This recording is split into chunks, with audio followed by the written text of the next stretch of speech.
Capítulo 7. Quando a temperatura caiu, os alemães foram apertando o controle sobre Samperone. A cidade ficou inquieta, com um número maior de tropas passando diariamente.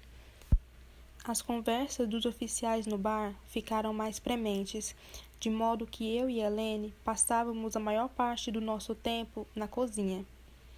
O comandante quase não falava comigo, e estava quase sempre reunido com alguns homens de sua confiança. Parecia exausto, e quando eu o ouvi falar na sala de refeições, era frequentemente num tom exaltado de raiva. Por algumas vezes naquele janeiro, prisioneiros de guerra franceses foram levados pela rua principal e passavam pelo hotel. Mas já não tínhamos permissão de ficar na calçada para vê-los. A comida se tornara mais escassa. Nossas rações oficiais diminuíram e esperavam que eu produzisse banquetes com quantidades cada vez menores de carnes e legumes. Os problemas estavam se aproximando. O jornal des Occupés, quando vinha, falava de cidades que conhecíamos. À noite, quando era incomum haver leves ondulações no líquido nos copos provocados pelos estrondos de canhões ao longe. Custei um pouco para dar por falta do som do canto dos pássaros. Tínhamos sido informados que de todas as moças a partir de 16 anos e todos os rapazes a partir dos 15 seriam obrigados a trabalhar para os alemães, no campo, arrancando beterraba ou cultivando batatas, ou em fábricas mais distantes. Faltando pouco tempo para Aurélien completar 15 anos, eu e Helene ficamos cada vez mais tensas. Corriam muito rumores sobre o que aconteciam com os jovens, histórias de moças alojadas por gangues de criminosos ou pior, instruídas a divertir os alemães. Os rapazes eram mal alimentados ou espancados e constantemente obrigados a mudar de um lugar para o outro, de forma a permanecerem desorientados e obedientes. Apesar da nossa idade, eu e Helene estávamos livres. Informaram-nos porque éramos consideradas essenciais ao bem-estar alemão no hotel. Só isso já seria suficiente para provocar ressentimento em todos os conterrâneos. Houve outro fato. Foi uma mudança sutil, mas eu tinha consciência dela. A frequência do Le Coq Rouge caíra. Dos 20 e poucos clientes habituais, estávamos reduzidos a cerca de 8. A princípio, pensei que o frio estivesse mantendo as pessoas dentro de casa. Depois fiquei preocupada e fui visitar o velho René para ver se ele estava doente, mas ele me recebeu à porta e disse secamente que preferia ficar em casa. Não olhou para mim ao falar. O mesmo aconteceu quando fui visitar Madame Faubert e a mulher do prefeito. Fiquei me sentindo estranhamente perturbada. Disse a mim mesma que era tudo imaginação minha. Mas um dia calhou de, a caminho da farmácia, eu passar pelo bar Leblanc, na hora do almoço, e vi René e Madame Faubert sentados do lado de dentro, jogando damas. Convenci-me de que meus olhos haviam me enganado. Quando ficou claro que não, abaixei a cabeça e passei depressa. Apenas Liliane Bethune me lançou um sorriso simpático. Flagrei-a certa manhã, pouco antes do dia raiar, passando o envelope por debaixo da minha porta. Ela se sobressaltou quando abriu os trincos. Oh, mon Dieu! Graças a Deus é você! Exclamou ela, tampando a boca com a mão. Isso é o que estou pensando? Perguntei, olhando para o envelope sem destinatário. Quem sabe? Disse ela, já se voltando para a praça. Não vejo nada aí. Mas Liliane Bethune era a única. Com o passar dos dias, reparei outras coisas. Se eu vinha da cozinha e entrava no bar, o tom das conversas diminuía um pouco, como se quem quer que estivesse falando estivesse decidido a não me deixar entreouvir. Se eu dava minha opinião durante uma conversa, era como se eu nada houvesse dito. Por 2 vezes ofereci um pequeno pote de caldo de carne ou sopa à mulher do prefeito, Só para ouvir que já tinha bastante. Obrigado. Ela desenvolvera um modo curioso de não falar comigo. Não exatamente antipático, mas como se tivesse um certo alívio quando eu desistia da conversa. Eu nunca confessaria isso, mas era quase um consolo quando o restaurante estava cheio de vozes novamente, ainda que calhassem de serem alemãs. Foi Aurélia que me alertou. Sophie? Sim. Eu estava fazendo a massa de uma torta de coelho com legumes. Minhas mãos e meu avental estavam cobertos de farinha, e eu me perguntava se poderia usar sem problemas as aparas para fazer biscoitos para as crianças. Posso lhe fazer uma pergunta? Claro. Limpei as mãos no avental. Meu irmão mais novo me olhava com uma expressão estranha, como se estivesse tentando entender algo. Você gosta dos alemães? Se eu gosto deles? É. Que pergunta absurda.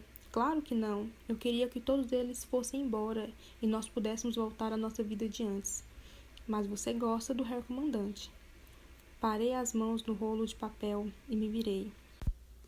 Você sabe que essa é uma conversa perigosa, do tipo que pode nos meter numa encrenca terrível. Não é a minha conversa que está nos metendo numa encrenca. Da cozinha, ouvi os aldeões conversando no bar. Fui fechar a porta e ficamos só nós dois ali dentro. Quando tornei a falar, mantive a voz baixa e contida. Fale logo, Aurélia. Eles dizem que você não é diferente de Liliane Bethune. O quê? Monsieur Suel viu você dançando com o Herr Comandante na véspera de Natal, bem juntinhos, de olhos fechados, colada nele, como se o amasse. O choque quase me fez desmaiar. O quê? Dizem que este foi o verdadeiro motivo de você não ter ido à ceia, para ficar sozinha com ele. Dizem que é por isso que recebemos suprimentos extras. Você é a preferida do alemão. É por isso que você anda brigando na escola? Pensei no olho roxo dele, na sua recusa ressentida em falar quando lhe perguntei como acontecera aquilo. É verdade? Perguntou ele. Não, não é verdade. Bati com o rolo de pastel na mesa. Ele perguntou se eu podia dançar com ele. Só uma música, já que era Natal. E achei melhor ele estar ali pensando em dançar a correr o risco de levá-lo a se perguntar o que estava acontecendo na casa de Madame Polaine. Não houve nada além disso. A sua irmã tentando proteger você por aquela única noite. Essa dança lhe valeu uma ceia de carne de porco, Aurélia. Mas eu já vi o jeito dele. Já vi como ele a admira. Ele admira o meu retrato. Há uma grande diferença. Já ouvi como ele fala com você. Franzi a testa para ele, e ele olhou para o teto. Claro, as horas que ele passava espiando pelas frestas do assoalho do quarto 3. Aurélia deve ter ouvido e visto tudo. Não pode negar que ele gosta de você. Ele usa tu, não vos, para falar com você, e você deixa. Ele é um comandante alemão, Aurélia. Não tenho como me opor à forma de tratamento que ele escolhe para se dirigir a mim.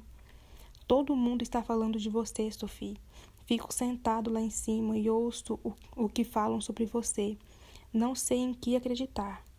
Seus olhos ardiam de raiva e confusão. Aproximei-me dele e segurei seus ombros. Então acredite nisso. Eu não fiz nada. Nada que possa envergonhar a mim ou ao meu marido. Todo dia procuro novas maneiras de cuidar bem da nossa família.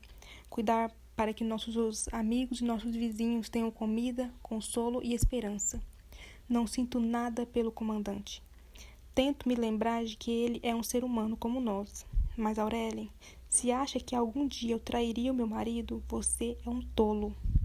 Eu amo Edward com cada parte do meu ser. Todos os dias, desde que ele foi embora, sinto a ausência dele como uma dor de verdade. À noite, fico acordada com medo do que pode acontecer com ele. E agora, eu não quero nunca mais ouvir você falar assim. Está me ouvindo? Ele afastou a minha mão. Está me ouvindo? Ele fez que sim com a cabeça, emburrado. Ah, acrescentei. Talvez eu não devesse ter falado aquilo, mas meu sangue fervia.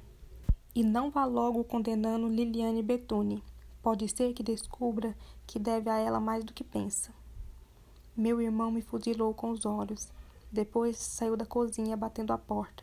Fiquei olhando para a massa um bom tempo antes de me lembrar que ela devia estar fazendo uma torta. Mais tarde naquela manhã, fui dar um passeio na praça. Geralmente, Helene buscava o pão, mas eu precisava desanuviar a cabeça. E o clima no bar tornava-se opressivo. Fazia tanto frio naquele janeiro que meus pulmões doíam quando respirava, e uma película de gelo envolvia os galhos nus das árvores. Enterrei o gorro na cabeça e protegi a boca com o cachecol. Havia pouca gente na rua, mas mesmo assim apenas uma pessoa, a velha Madame Bonnard, me cumprimentou com um gesto de cabeça. Eu disse a mim mesmo que isso era simplesmente porque, por debaixo de tantas camadas de roupa, era difícil saber quem eu era. Fui até a Rua des Bastides, que fora rebatizada, mas recusávamos a nos referir a ela pelo novo nome. A porta da boulangerie estava encostada e eu a empurrei.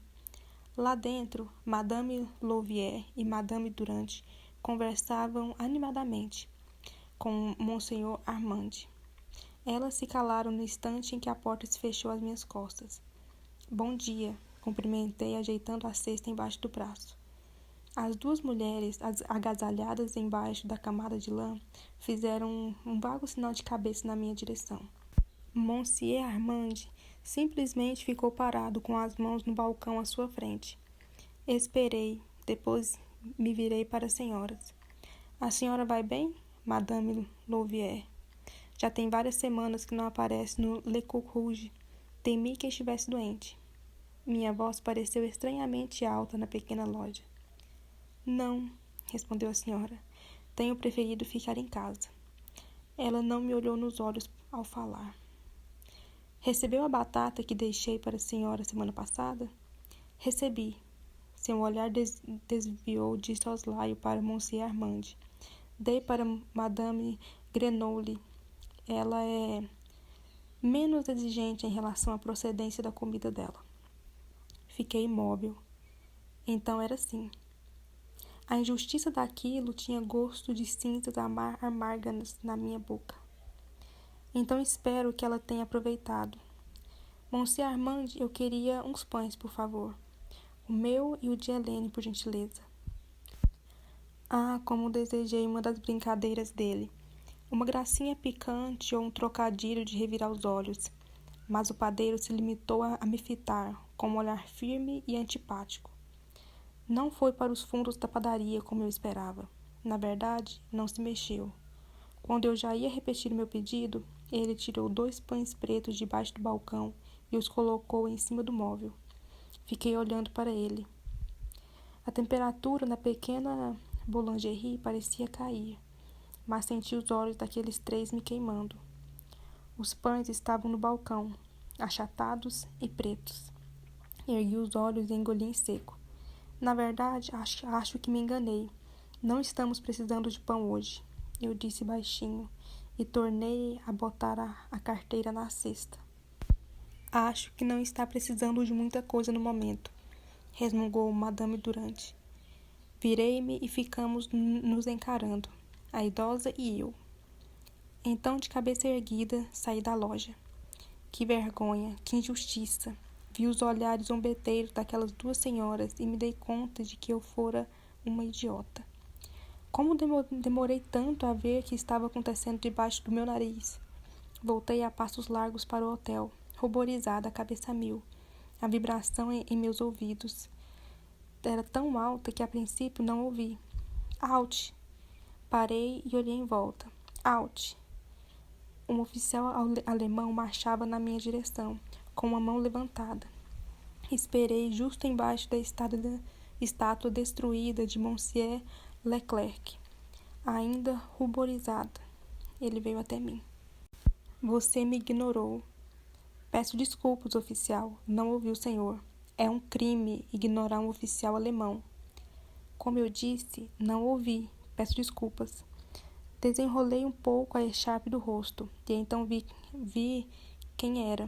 O jovem oficial bêbado que agarrara Helene no bar e tivera a cabeça golpeada contra a parede pelo que havia feito. Vi a pequena cicatriz em sua têmpora e percebi que ele também me reconhecera. Sua carteira de identidade. Ela não estava no meu bolso.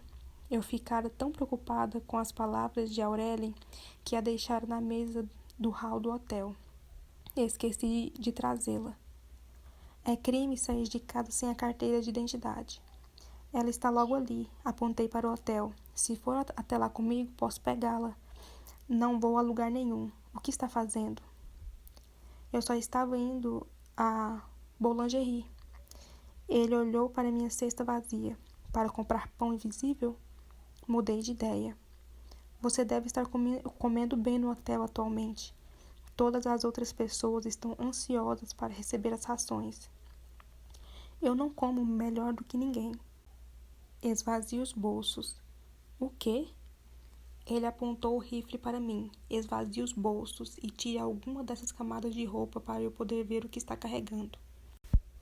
Fazia menos 1 grau de dia. O vento gelado adormecia cada centímetro de pele descoberta. Pousei a minha cesta e tirei lentamente o primeiro dos meus chales. Largue o chale no chão, disse ele, e o outro também. Olhei em volta.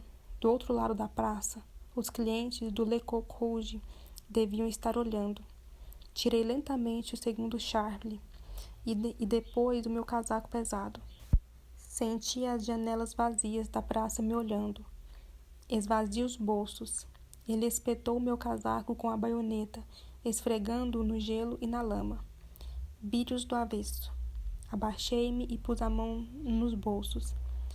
Eu estava tiritando os meus dedos, que estavam roxos, se recusavam a me obedecer.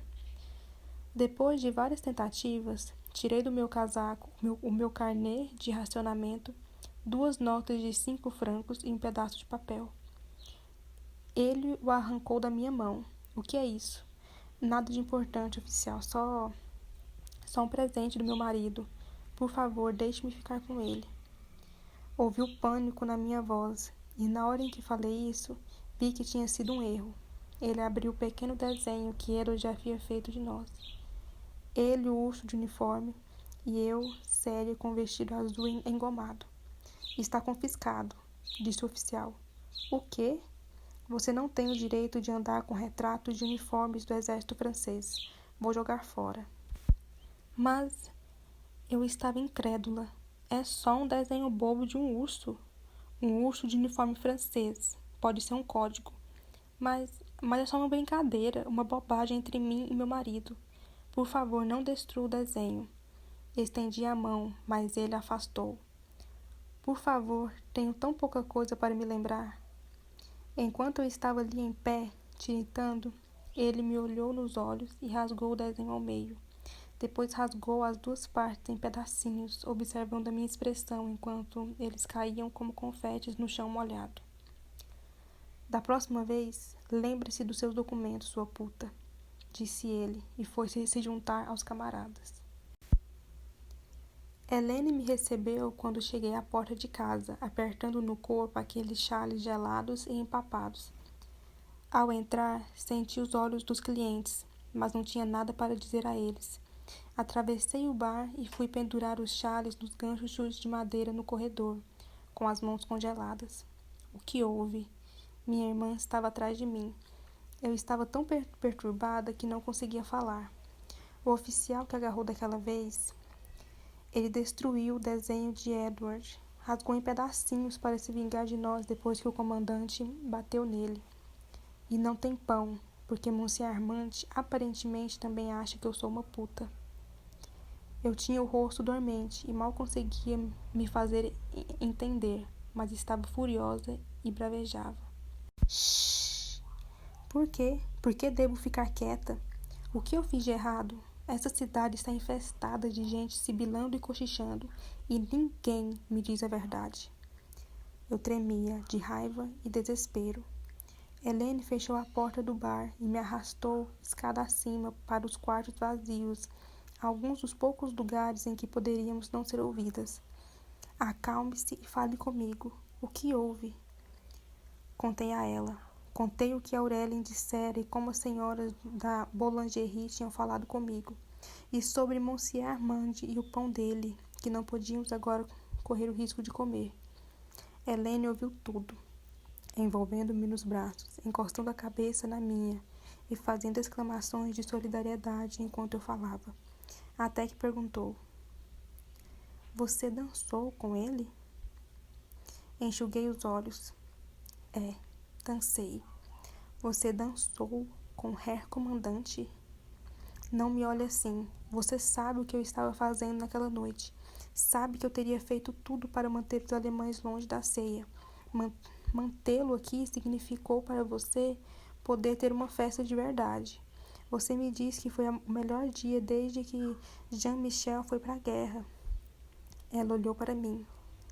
Bom, você não me contou isso. Não usou essas palavras. Ela continuou calada. O quê? Vai me chamar de puta também? Helene baixou os olhos finalmente e disse: Eu não teria dançado com o alemão, Sophie. Deixei que suas palavras penetrassem em mim. Então me levantei, sem dizer nada, e desci. Ouvia me chamando e notei, lá no meu íntimo, que chamaram um pouco tarde demais. Eu e Helene trabalhamos lado a lado em silêncio naquela noite. Falávamos o mínimo possível, dizendo o estritamente necessário apenas para confirmar que sim, a torta estaria pronta para as 7h30, e sim, o vinho estava aberto, e que de fato havia menos 4 garrafas do que semana anterior. Aurélien ficou no andar de cima com as crianças. Só Mimi desceu e me abraçou. Eu a abracei com ardor, expirando o seu cheirinho gostoso de criança, sentindo sua pele macia na minha. Amo você, pequena Mi, sussurrei. Ela sorriu para mim, em meio às suas longas madeixas louras. Eu também amo você, tia Sophie, disse ela. Enfiei a mão no avental e rapidamente coloquei em sua boca uma tirinha de massa assada que eu guardara para ela mais cedo. Ela sorriu para mim e Helene subiu com ela para que fosse se deitar. Em contraste com o estado de espírito de minha irmã e o meu, os soldados pareciam curiosamente animados naquela noite. Ninguém se queixara das rações reduzidas. Pareciam não notar a redução do vinho. Apenas o comandante parecia preocupado e taciturno. Ficou sentado sozinho enquanto os outros oficiais brindavam alguma coisa e aplaudiram. Eu me perguntava se Aurélien estava lá em cima ouvindo e se entendia o que diziam. Não vamos brigar, disse Helene quando nos deitamos mais tarde. Acho exaustivo. Estendeu-me a mão e no escuro eu a peguei. Mas ambas sabíamos que algo mudara. Helene quem foi à compra no dia seguinte. Só algumas lojas estavam funcionando naqueles dias. Umas carnes em conserva, uns ovos caríssimos e uns poucos legumes. E um idoso de Lavendé que fazia roupas de baixo novas com tecidos velhos. Fiquei no bar do hotel, servindo os poucos clientes que nos restavam, tentando ignorar o fato de nitidamente continuar sendo assunto de conversas hostis. Por volta das 10h30, percebemos uma agitação na rua. Eu me perguntei por um instante se eram mais prisioneiros, mas Helene entrou correndo com o cabelo solto e os olhos arregalados. Você não vai adivinhar, disse ela. É Liliane. Meu coração começou a palpitar. Deixei cair os cinzeiros que estava limpando e corri para a porta com os clientes, que se levantavam ao mesmo tempo. Subindo a rua, vinha Liliane Bethune. Usava seu casaco de astrakhan, mas já não parecia uma modelo parisiense. Não vestia nada além. Tinha manchas azuis nas pernas causadas pelo frio e por hematomas. Estava descalça, com os pés ensanguentados e o olho esquerdo quase fechado de tão inchado. O cabelo lhe caía no rosto e ela mancava, como se cada passo fosse um esforço de Sísifo. Tinha um oficial alemão de cada lado, humilhando-a, e em seguida, de perto por um grupo de soldados. Pela primeira vez, os soldados pareciam não se importar por termos saído para olhar. O belo casaco de Astacã estava todo sujo. Na parte das costas havia não só uma trilha de sangue, mas também inconfundíveis vestígios de muco.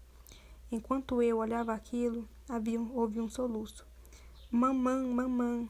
Atrás dela, contida por outros soldados, eu agora via Edith, a filha de 7 anos de Liliane. Ela soluçava e se debatia, tentando chegar à mãe, o rosto contraído. Um soldado a agarrava pelo braço, impedindo que se aproximasse, e o outro ria, como se aquilo fosse engraçado. Liliane caminhava como que alheia num mundo isolado de dor, cabisbaixa, quando passou pelo hotel e rompeu a manifestação surda de escárnio. Vejam agora a puta orgulhosa. Acha que os alemães ainda vão querer você, Liliane? Eles se cansaram dela e já vai tarde. Eu não acreditava que aqueles fossem os meus conterrâneos. Olhei em volta para as expressões cheias de ódio, os sorrisos de desdém, e quando não consegui mais suportar, empurrei todo mundo e fui ao encontro de Edith. Entreguem-me a criança, exigi. Eu agora via que a cidade inteira parecia ter vindo assistir a esse espetáculo. Vaiavam Liliane pelas janelas dos andares mais altos, do outro lado da praça. Edith soluçava com uma voz suplicante. Mamã, entregue-me essa criança, gritei. Ou os alemães agora também estão perseguindo criancinhas. O oficial que a segurava olhou para trás e vi Herr Comandante parado perto da agência dos Correios. Ele disse algo para o oficial ao seu lado, e logo depois a criança foi liberada para mim. Apanhei-a nos braços. Está tudo bem, Edith, você vem comigo. Ela escondeu o rosto em meu ombro, chorando inconsolavelmente, ainda esticando em vão o braço em direção à mãe. Tive a impressão de ter visto Liliane virar o rosto ligeiramente para mim, mas daquela distância não dava para ter certeza. Levei Edith rapidamente para o bar, longe dos olhos da cidade, do barulho da manifestação de escárnio que já recomeçavam. Fomos para os fundos do hotel, onde ela não ouviria nada. A menina estava histérica, e quem poderia censurá-la? Levei-a para o nosso quarto. Dei-lhe água, depois peguei-a nos braços e a embalei. Disse e repeti várias vezes que tudo daria certo. Faríamos com que desse, embora soubesse que não podíamos fazer nada nesse sentido. Ela chorou até ficar exausta. Pelo inchaço no rosto, calculei que chorava quase a noite inteira. Só Deus sabia o que ela havia visto. Afinal, relaxou nos meus braços e eu a deitei com cuidado na minha cama, cobrindo-a. Depois desci. Quando entrei no bar, fez-se silêncio. Fazia semanas que não havia tanto movimento no Le Coq Rouge.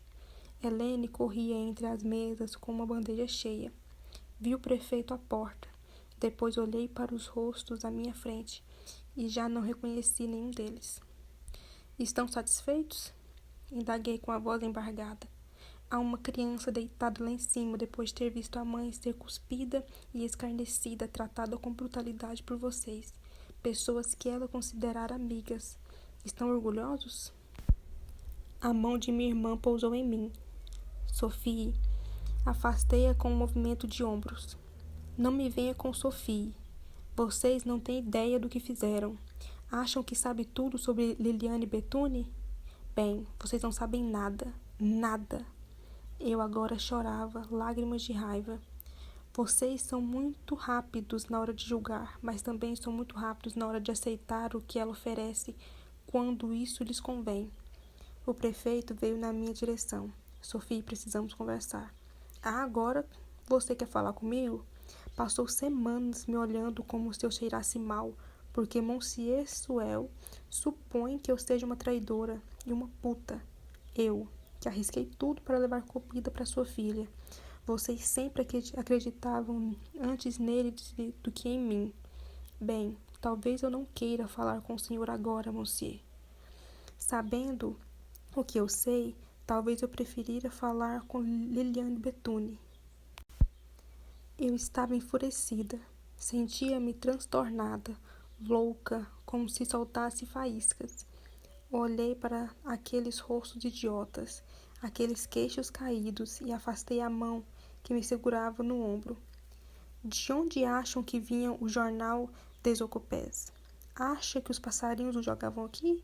Acham que vinham em algum tapete mágico? Helene começava a tentar me afastar. Não quero saber. Quem eles achavam que estava ajudando? Era Liliane. Vocês todos tiveram a ajuda dela. Mesmo quando cagavam no pão dela, tinham a ajuda dela. Eu estava no corredor. O rosto de Helene estava branco. O prefeito atrás dela afastava-me dos demais. O que foi? Protestei. A verdade os incomoda muito? Estou proibida de falar? Sente-se, Sophie. Pelo amor de Deus, sente-se aí e calha a boca. Eu não conheço mais essa cidade. Como vocês podem ficar gritando na cara dela?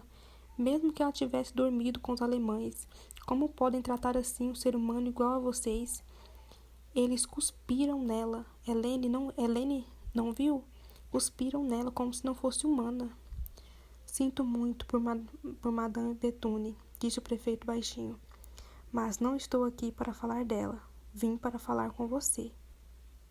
Não tenho nada a lhe dizer, disse, enxugando o rosto com as mãos. O prefeito respirou fundo. Sophie, tenho notícias do seu marido. Custei um pouco a registrar o que ele dissera. Ele se sentou pesadamente nos degraus ao meu lado. Helene ainda segurava minha mão. Não é uma notícia boa, receio. Quando os últimos prisioneiros passaram por aqui de manhã, um deles largou um bilhete na frente do correio. Um pedaço de papel. Meu assistente pegou. Disse que Edouard Lefebvre estava entre os 5 homens que foram levados para um campo de prisioneiros em Ardennes mês passado. Sinto muito, Sophie.